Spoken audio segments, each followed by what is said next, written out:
रामकृष्ण हरी. वाचावी ज्ञानेश्वरी, डोळा पावी पंढरी, ज्ञान होय अज्ञानाची. ऐसावर त्या टिकेसी, ऐसावर त्या टिकेसी, ज्ञान होय मुढा.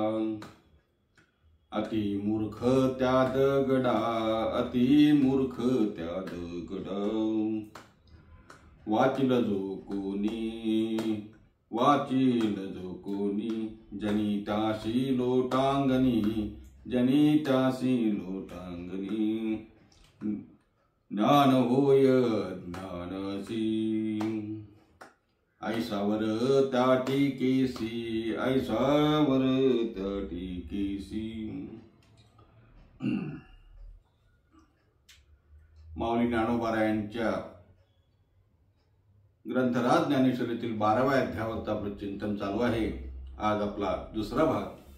कालच्या भागामध्ये आपण ज्ञानेश्वरी अध्याय 12 ओवी क्रमांक 1 ते 9 याचा अर्थ आणि त्यावर थोडं चिंतन करण्याचा प्रयत्न केला. आज पुढे ओवी क्रमांक 10 पासून पुढे आपण थोडं चिंतन करण्याचा प्रयत्न करू. सर्वप्रथम ओवी आपल्यासमोर ठेवतो. पुढच्या ओव्या, ज्या ओव्यावरती चिंतन करायचं आहे त्या 4-5 ओव्या आपल्यासमोर ठेवतो आणि मग चिंतन करूयात. 9व्या ओवीपर्यंत आपण काल आलो. 9व्या ओवीमध्ये साधका तुझी माऊली, आपण अहो सद्गुरूची कृपा दृष्टी, तुझे कारुण्य दया ते अधिष्ठी, तो सकळ विद्याची सृष्टी धात्रा होय, इथपर्यंत आपण आलो होतो. आता 10व्या क्रमांकाची ओवी अशी आहे. मनोनी अंबे श्रीमंते, मनोनी अंबे श्रीमंते, निज जन कल्पलते, निज जन कल्पलते, आज्ञापी माते ग्रंथ निरूपणी. नवरसा भरवी सागरू, करवी उचित रत्नाचे आगरू, भावार्थाचे गिरिवरू निपजवी माई. साहित्य सोन्याच्या खाणी, उघडवी देशीचे आक्षोणी, विवेक वेलीची लावणी हो देई संग. संवाद बळनिधाने, प्रमेयाचे उद्याने, लावी मने गहने निरंतर. पाखंडाचे दरकुटे, मोडी वाग्वाद वांडे, कुतर्कांची दृष्टे सावजी फिडी. श्रीकृष्ण गुणिमाते सर्वत्र करियो सरते, राणवे बैसवी श्रोते श्रवणाची. हे मराठीची नगरी, हे मराठीची नगरी, ब्रह्मविद्येचा सुकाळू करी, घेणे देणे सुखाची वरी हो दे या जगा. मौली ज्ञानोबा ज्ञानेश्वरीच्या 12व्या अध्यायामध्ये ज्या वेळेला गुरूंकडे काहीतरी मागतात, गुरूंचा महिमा वर्णन करतात, गुरूंची स्तुती करतात, गुरूंकडे आज्ञा मागायला जातात की मला पुढे ग्रंथ निरूपण करायचं आहे. माऊली निवृत्तीनाथ महाराज मला आज्ञा द्या असं म्हणत असताना कृष्णार्जुन संवाद आपल्याला पुढे सांगायचा आहे. 12व्या अध्यायातला भक्ती योग आपल्याला सांगायचा आहे. आणि तो सांगत असताना निवृत्तीनाथ महाराज समोर बसले. माऊली ज्ञानोबा ज्ञानेश्वरी सांगतात आणि मग असं सांगत असताना निवृत्तीनाथांना म्हणतात, निवृत्तीनाथ माऊली आम्हाला ग्रंथ निरूपणाची परवानगी द्या. मग असं सांगत असताना माऊलींनी ज्या मागच्या 9 ओव्यांमध्ये वर्णन केलं की शुद्धे जय जेऊ, शुद्धे उदारे प्रसिद्धेपासून तर साधकाची माऊली आपण आहात तोपर्यंत त्या ठिकाणी माऊलींनी गुरूंचं वर्णन केलं. आणि आता इथे या ओवीमध्ये, कुठल्या ओवीमध्ये, 10व्या क्रमांकाच्या ओवीमध्ये मनोनी अंबे श्रीमंते, निज जन कल्पलते, आज्ञापी माते ग्रंथ निरूपणी. माऊली ज्ञानोबा निवृत्तीनाथ माऊलींकडे त्या ठिकाणी आर्जव करतात, विनवणी करतात त्यांची आज्ञा मागतात. आज्ञा द्या असं म्हणतात. आज्ञापी माते ग्रंथ निरूपणी. ग्रंथ निरूपण करण्यासाठी मला आज्ञा द्या. गीता हा ग्रंथ, श्रीमद भगवद्गीता हा ग्रंथ, आणि त्या ग्रंथावर जे मी टीका करतोय ना, ते व्याख्यान करतो आहे, ते करण्यासाठी मला तुम्ही आज्ञा द्या असं म्हणत असताना माऊली ज्ञानोबारायांनी जी स्तुती गुरुनाथांची केली, गुरुरायांची केली, गुरूंची केली, माऊलींची केली, निवृत्तीनाथांची केली, ती मात्र मुळातच खूप गोड आहे. आपल्याला माहिती आहे. माऊली निवृत्तीनाथांचं वर्णन करत असताना निवृत्तीनाथांकडे असं म्हणतात, मनोनी अंबे श्रीमंते. माऊली ज्ञानोबाराय निवृत्तीनाथांना अंबे शब्दाचा प्रयोग करतात. महाराज अंबे. आता अंबे शब्दाचा अर्थ काय आहे? नाही का? अंबे शब्दाचा अर्थ काय? अनादि अंबिका भगवती हा अर्थ घ्यायचा का? किंवा अंबे तुझं वाचूनी कोण पूर्वीला, आहे आरतीमध्ये अंबे शब्द. अंबा म्हणजे दुर्गा देवी वगैरे आपल्याला माहिती आहे की नाही? पण अंबा हा शब्द, अंबे हा शब्द, अंबा हा शब्द जननी, माता या अर्थाने सुद्धा आपल्याला घेता येतो. आणि माऊली ज्ञानोबाराय ज्या वेळेला आपल्या गुरु माऊलींकडे निवृत्तीनाथांकडे बघतात, त्यावेळेला निवृत्तीनाथांना सुद्धा ते अंबे या शब्दानं त्या ठिकाणी संबोधन करतात. आपण श्रीमंत आहात. अंबे श्रीमंत असा शब्द वापरला. काय शब्द वापरला? श्रीमंते. गुरु शुद्ध आहे, प्रसिद्ध आहे, उदार आहे, नाही का? इथे श्रीमंत हा शब्द सुद्धा वापरला. किती श्रीमंत आहेत गुरु? किती श्रीमंत आहेत महाराज? देवापेक्षा हो, देवापेक्षा हो. देव ज्यांचा दास आहे, देव ज्यांच्याकडे काम करतो, संतांकडे, साधूंकडे देव काम करतो, आपल्याला माहिती आहे ना. नाथरायांकडे देवाने काम केलं. कावडीने पाणी ज्या घरी चक्र पाणी आहे. नाथरायांकडे देवाला गंध उगाळून लावायचं, ते उगाळून कोणी द्यायचं? देवाने द्यायचं. सर्व काम करायचं महाराज. भक्त समागमे सर्व भावे हरी न सांगता करी. सर्व काम देव भक्तांकडे, देव संतांकडे सर्व काम करतो. गुरु माऊली कडे जरा त्रैलोक्याचा नाथ, विश्वव्यापक देव काम करतो, म्हणजे ते किती श्रीमंत असतील. म्हणून माऊली ज्ञानोबाराय या ठिकाणी निवृत्तीनाथांना म्हणतात, मनोनी अंबे श्रीमंते. मनोनी अंबे श्रीमंते. हे जगतदायिनी, हे माते, हे अंबे, हे शक्तिदाते, हे शक्तीची देवता असलेल्या, श्रीमंत असलेल्या गुरुमाऊली काय करा? निजजन कल्पलते. आणि निजजन कल्पलतेचा जर आपण अर्थ बघितला तर आपल्या लक्षात येईल, निजजन कल्पलते म्हणजे भक्त जन कल्पतरू. सर्वांच्या इच्छा पूर्ण करणारी अशी माझी गुरुमाऊली, सर्व जनांची कल्पतरू असते. निजजन कल्पलते आज्ञापी माते ग्रंथ निरूपणी. आणि मला आज्ञा द्या, ग्रंथ निरूपण करण्याची आज्ञा द्या. म्हणजे पुढचा कृष्ण आणि भगवान कृष्ण आणि अर्जुनाच्या संवादावर व्याख्यान करण्याची आज्ञा द्या, अशी प्रार्थना त्या ठिकाणी माऊली ज्ञानोबाराय निवृत्तीनाथांकडे करतात. आणि सोबतच मग आणखी काही मागणं मागतात. नवरसा भरवी सागरू करवी उचित रत्नांचे आगरू. भावार्थाचे गिरवरू निभजवी माई. माझ्या निरूपणामध्ये नवरस असू द्या. मी जी ज्ञानेश्वरी सांगतो आहे त्यात नवरस अंतर्भूत करा. नवरसानं ते भरवून टाका. त्यात उचित रत्नाचे आगरू असू द्या. म्हणजे उचित म्हणजे उंचशा रत्नाचे आगर त्या ज्ञानेश्वरीमध्ये, माझ्या साहित्यामध्ये असू द्या. नवरस त्यात भरवा. उचित रत्नाचे आगर असू द्या. आणि भावार्थाचे पर्वतच्या पर्वत त्या ठिकाणी महाराज आपण उत्पन्न करा. भावार्थाचे गिरवरू निफजवी माय.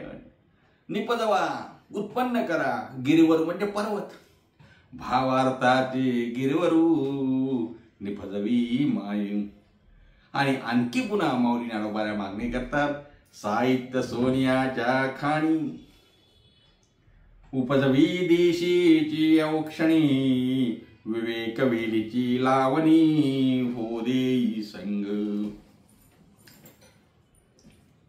आक्षुणी म्हणजे पृथ्वी आणि सैंग म्हणजे त्या ठिकाणी सैंग या शब्दाचा अर्थ दाट असा होईल आणि लागणी म्हणजे लावणी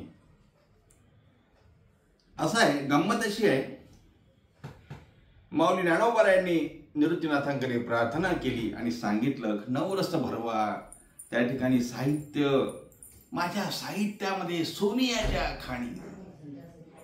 सोनी हा शब्द आपण म्हणतो ना, सोन्याचे दिवस आले, सोन्यासारखं लिखाण आहे, त्या अर्थानं सोना हा शब्द घ्या. माऊली म्हणतात त्या साहित्यामध्ये सोन्याच्या खाणी असू द्या. देशीचे औक्षणी, देशीचे आक्षुणीचा अर्थ पृथ्वी. या आक्षुणी म्हणजे पृथ्वी आणि देशीची म्हणजे आपली देशी भाषा. आपली भाषा म्हणजे मराठी भाषा, कारण महाराष्ट्राची भाषा मराठी भाषा. आणि माऊली ज्ञानोबा यांनी महाराष्ट्रामध्ये ही मराठी भाषेमध्ये ज्ञानेश्वरी लिहिली. तुम्हाला एक सांगू का, माऊली ज्ञानोबा गीतेवरचं तत्वज्ञान, गीतार्थ हे उलगडून संस्कृतमध्ये सुद्धा चांगल्या भाषेत चांगल्या पद्धतीनं लिहू शकले असते, कारण त्यांनी 56 भाषेचं त्यांना गौरव त्यांनी ज्ञानेश्वरीमध्ये केला. आपल्याला माहिती आहे 56 भाषेचा केला असे गौरव. पण माऊली ज्ञानोबा यांनी देशी भाषा त्या ठिकाणी निवडली, म्हणजे मराठी भाषा निवडली. म्हणून गुरुकळ्याची प्रार्थना करतात, साहित्य सोनियाचे खाणी उपजवी देशीची औक्षणी, विवेक वेलीची लावणी हो देई संग. आणि या माझ्या साहित्य कृतीमध्ये, या माझ्या ज्ञानेश्वरीमध्ये, या माझ्या भावार्थ दीपिकेमध्ये विवेक वेलीची लावणी म्हणजे विवेक वेलीची दाट अशी पेरणी निवृत्तीनाथ आपल्या कृपेने होऊ द्या. आणि पुढे महाराज असं मागतात, संवाद फळनिधाने प्रमेयाची मुद्दाणे, लावी मने गहने निरंतर. संवाद, या माझ्या ग्रंथामध्ये संवाद असू द्या. या ग्रंथामध्ये निर्णायक असा संवाद असला पाहिजे. यात गूढ अशी सिद्धांताची उद्यान असू दे. काही सिद्धांत, प्रमेय, दृष्टांत, उपमेय, उपमान काय असेल ते सर्व साहित्यही असू द्या. आणि संवाद सुद्धा माझ्या या साहित्य रसामध्ये ग्रंथामध्ये असू द्या. आणि त्यासाठी आपण कृपा करा. असं म्हटल्यानंतर पुढली आणखी एक ओवी अशी आली आहे. माऊली ज्ञानोबा म्हणतात, पाखंडाचे दरकुटे मोडी वाघवाद वाटे, कुतर्काची दृष्टे सावजी फेडी. ही ओवी महत्वाची आहे. पाखंडाचे दरकुटे, दरकुटे याचा अर्थ असा घेता येईल, दरकुटे म्हणजे दरी, वाग्वाद म्हणजे वितंडवाद, आणि अव्हाटे, अव्हाटे म्हणजे आडवाटा. या 3 शब्दाचा अर्थ कळला की ओवीचा आपल्याला अर्थ लगेच कळेल. महाराज म्हणतात, पाखंडाचे दरकुटे मोडी वाग्वाद अव्हाटे, कुतर्काची दृष्टे सावजे फेडी. ज्ञानोबा यांनी निवृत्तीनाथांकडे प्रार्थना केली. हे पाखंडाचे दरकुटे जे आहेत ना, हे जे पाखंडाचा पाखंडीपणा आहे, या पाखंडाचा दरकुटे म्हणजे पाखंडाची जी दरी आहे ही नाहीशी होऊ दे. वितंडवाद दूर जाऊ दे. कुतर्क, तर्क, कुतर्क हे सर्व जाऊ देत. माझ्या ह्या ज्ञानेश्वरीच्या ग्रंथरचनेने याचं वाचन लोकांपर्यंत झालं, हे लोकांनी श्रवण केलं की त्यांच्यातला पाखंडीपणा जाऊ दे. आणि महाराज असं आहे, पाखंडीपणा जात नाही हो. मुळात माऊली ज्ञानोबा यांनी ज्ञानेश्वरी लिहिण्याचं कारणच ते आहे की तुमचा आमचा पाखंडीपणा जाऊन, अभक्तपणा जाऊन भक्तपणा यावा. पाखंडी परमात्मा, पाखंडीपणा जाऊन परमात्म्याची प्राप्ती होण्यासाठी किंवा परमार्थ समजण्यासाठी किंवा जीवन कसं जगावं हे कळण्यासाठी आवश्यक असलेलं तत्वज्ञान आचरण करावं आणि ते कसं असावं हे सांगण्यासाठी मुळात ग्रंथांची रचना आहे. आणि म्हणून माऊली ज्ञानोबा निवृत्तीनाथांना प्रार्थना करतात, पाखंडाचे दरकुटे मोडी वाघवाड वाटे. पाखंडाची दरी म्हटलंय महाराज, कारण असं आहे हे पाखंड एवढं खोलवर गेलेलं आहे. तुकोबारांचा एक अभंग सांगतो आठवला म्हणून, तेवी अभक्तासी आवडे पाखंड, तेवी अभक्तासी आवडे पाखंड. त्याला एवढा पाखंड आवडत महाराज अभक्ताला, न लगे त्या गोड परमार्थ, न लगे त्या गोड परमार्थ. तेवी अभक्तासी आवडे पाखंड, न लगे त्या गोड परमार्थ. त्याला परमार्थ गोड लागत नाही असे पाखंड, अशा पाखंडाचे दरकुटे मोडी वाघवाडा वाटे, कुतरकाची दृष्टे सावजे फिडी. पाखंडांचं त्याला परमार्थ आवडत नाही. कशा प्रकारे आवडत नाही त्या तुकोबाराच्या अभंगामध्ये आहे, सांगतो. तुकोबारा म्हणतात, श्वानाशी भोजन दिले पंचामृत, श्वानाशी भोजन दिले पंचामृत, तरी त्याचे चित्त हाडावरी हाडावरी. किंवा तरी त्याचे चित्त हाडावरी. आणखी एक प्रमाण आहे, सुकराशी विष्टा माने सावकाश, सुकराशी विष्टा माने सावकाश, मिष्टान्नाची त्यास काय गोडी. सुकर म्हणजे डुक्कर. या डुकराला किती पुरणपोळीचं जेवण दिलं, बासुंदी श्रीखंड काय पंचपक्वान्न दिलं, मग काय ते विष्टेवर त्याचं लक्ष जाणार नाही का? जाते ना. हो, सुकराशी विष्टा माने सावकाश, मिष्टान्नाची त्यास काय गोडी. तेवी अभक्तासी आवडे पाखंड, तेवी अभक्तासी आवडे पाखंड, तेवी अभक्तासी आवडे पाखंड, न लगे त्या गोड परमार्थ. मी का सांगतोय पाखंड शब्द माऊली ज्ञानोबारांनी इथं वापरला म्हणून मी हे सांगितलं. माऊली ज्ञानोबा असं म्हणतात, पाखंडाचे दरकुटे मोडी वाघवाड वाडे, कुतरकाची दृष्टी सावधे फिडी.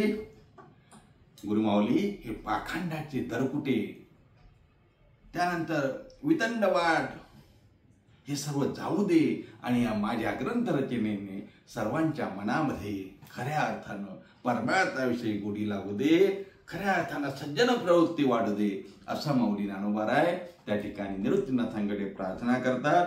आणि मग पुढची प्रार्थना त्याहीपेक्षा पुढची आहे. माऊली असं म्हणतात, श्रीकृष्ण गुणी माते सर्वत्र करिवो सरते, राणीवे बैसवी श्रोते श्रवणाची. कारण ज्ञानेश्वरी ही गीता श्रीमद भगवद्गीतेवरची टीका आपल्याला माहिती आहे. आणि मग श्रीमद भगवद्गीता म्हणजे भगवान श्रीकृष्णाने अर्जुनाला सांगितलेला उपदेश आहे.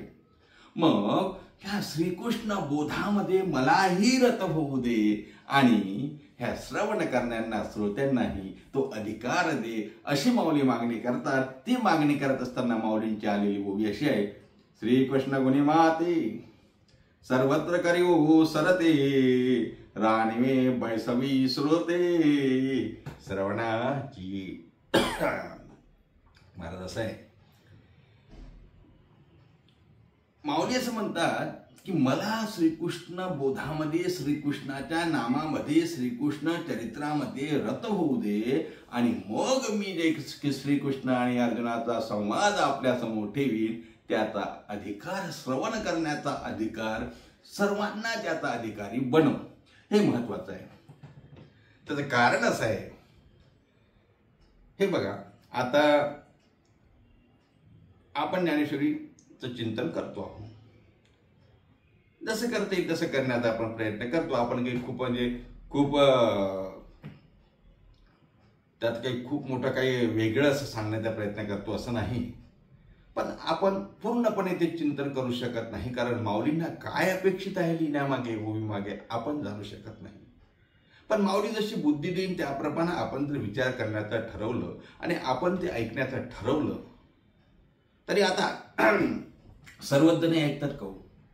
जरी यूट्यूबवर अनेक आध्यात्मिक चॅनल असतील, किंवा आपलं हे संतांचे अमृतवचन चॅनल आहे, या चॅनलवर आपलं 12व्या अध्यायाचे चिंतन चालू आहे. मी जसं बोललो की पौष महिना आहे, आपण आध्यात्मिक चिंतन केलं पाहिजे, ऐकलं पाहिजे. मग काय सर्वच ऐकतात का?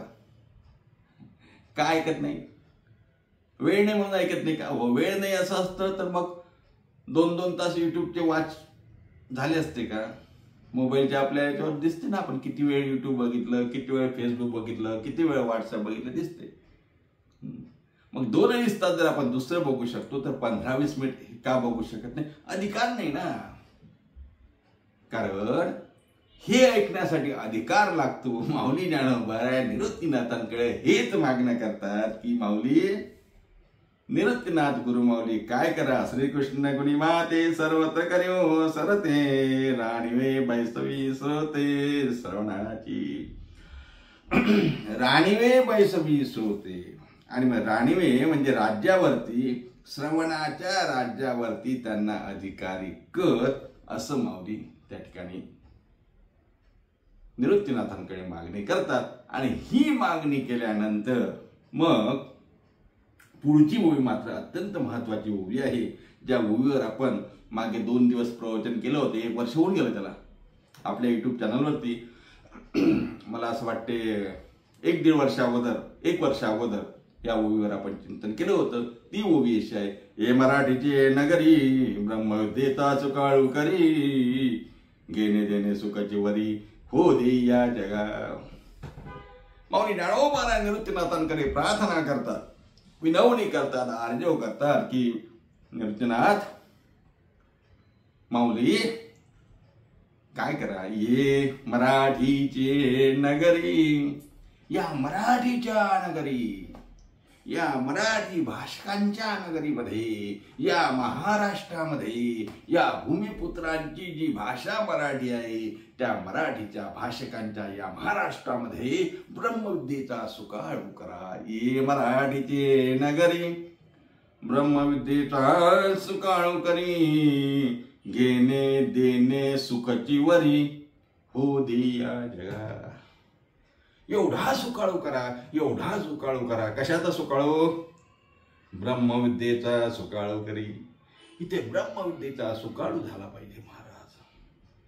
ज्या अर्थी माऊली ज्ञानोबा ब्रह्मविद्येचा सुकाळू कर म्हणतात, त्या अर्थी त्यावेळेला ब्रह्मविद्येचा दुष्काळू होता, यात कुठलाही मला शंका नाही. कारण मुठभर लोकांच्या आधी तत्वज्ञान होतं, ब्रह्मविद्येचं अधिकारी कोणी नव्हतं महाराज त्या काळात. हे ज्ञान लोपलं होतं, हे ज्ञान बाहेर नव्हतं, 4 लोकांच्या मुठीमध्ये हे ज्ञान होतं.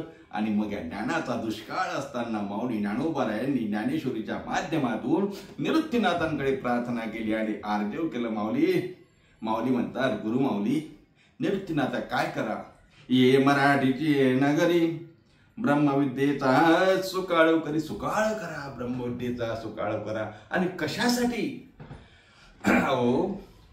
सर्व सुखी होत, घेणे देणे सुखाची वरी हो दे या जगा.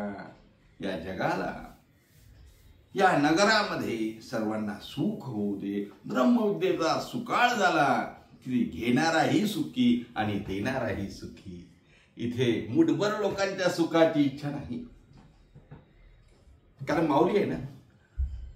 माऊली मागणी करतात की या मराठी नगरीमध्ये, ये मराठीचे नगरी ब्रह्मविद्येचा सुकाळू करी, घेणे देणे सुखाची वरी हो दे या जगा.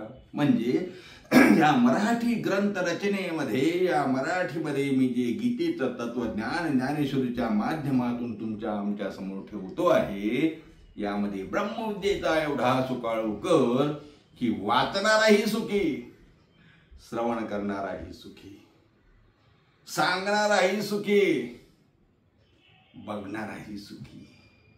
आणि या जगामध्ये सर्वत्र सुखच सुख. कशाचं सुख? ब्रह्मविद्येचं सुख. आणि त्या काळामध्ये, माऊलींच्या काळामध्ये 12व्या-13व्या शतकामध्ये आपल्याला माहिती आहे काय ब्रह्मविद्येचा सुकाळ झाला महाराज. पंढरपूरच्या वाळवंटामध्ये चंद्रभागेच्या तीरी 18 पगड जातीतले संत एकत्र यावेत आणि एकत्र येऊन त्या संतांनी फक्त विठ्ठल विठ्ठल विठ्ठल नामाचा गजर करत 18 पगड जातीला एकत्र करून या विश्वाचा निर्माता असलेल्या पांडुरंग परमात्म्याला आपल्या भजनाच्या जोरावरती आपल्या कीर्तनामध्ये नाचायला लावावं.